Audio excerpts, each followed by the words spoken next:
Paul Krugman is the Nobel-winning economist, longtime author of textbooks, New York Times columns, and now the Paul Krugman Substack, where he has confronted this second-term Trump administration with clarity and candor. The latest piece, How We Lost the Trade War.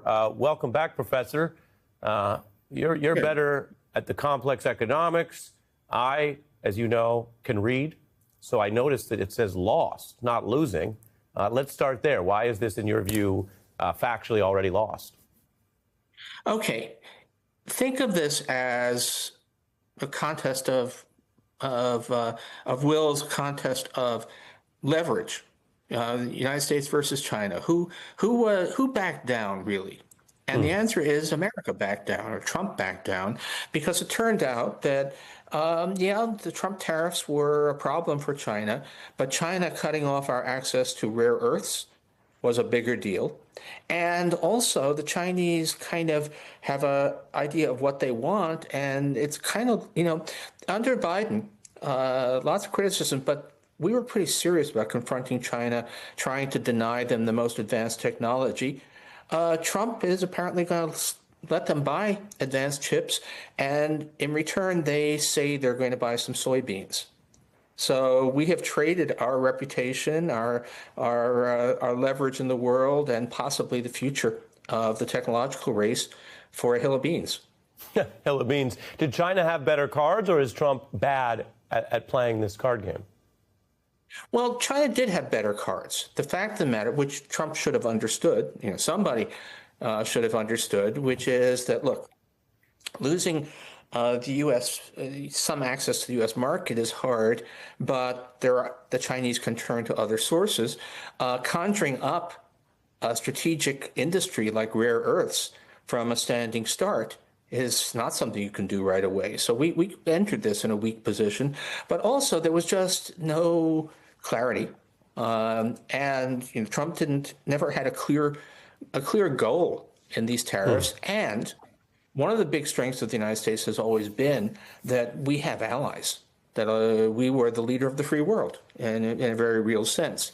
But we have now alienated, I guess technical term is pissed off, everybody who should be on our side here. Right. I mean, as all of this was going on, Trump was slapping tariffs on Canada because the Canadian province of Ontario ran a TV ad that made him feel bad. I mean, we've really lost our credibility on the world stage completely over this.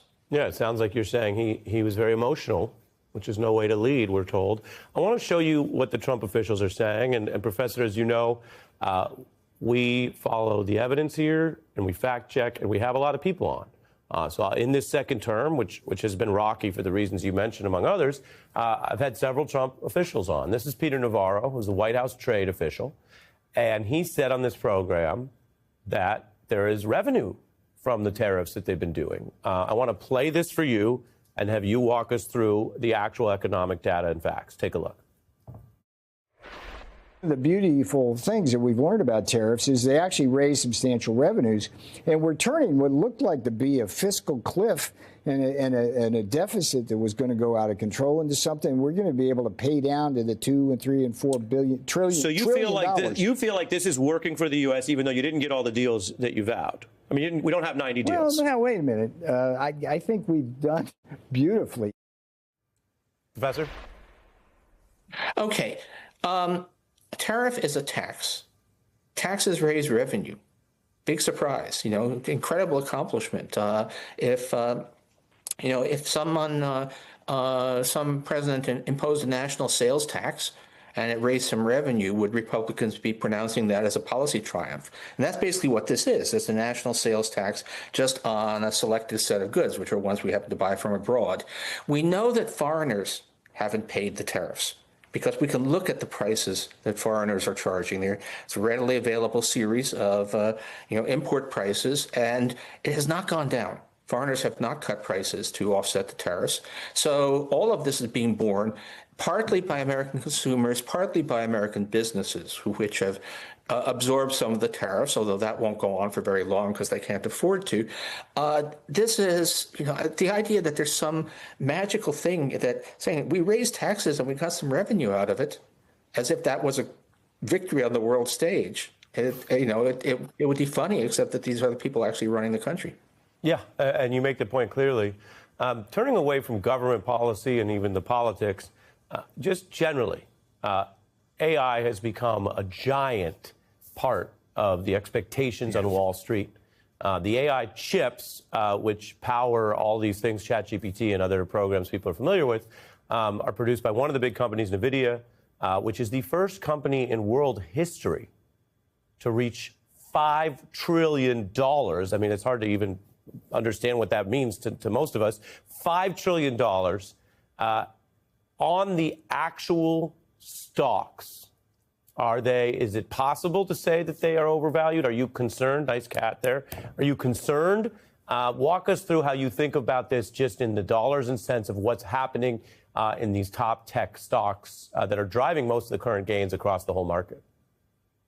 Okay, the way I think of NVIDIA is, there's a gold rush on, and they are basically selling picks and shovels to the gold miners. They're not actually selling AI. They're selling the gear that you use to produce AI, and which is a little bit better. The fact of the matter, we have seen very little evidence that people are willing to pay a lot for AI.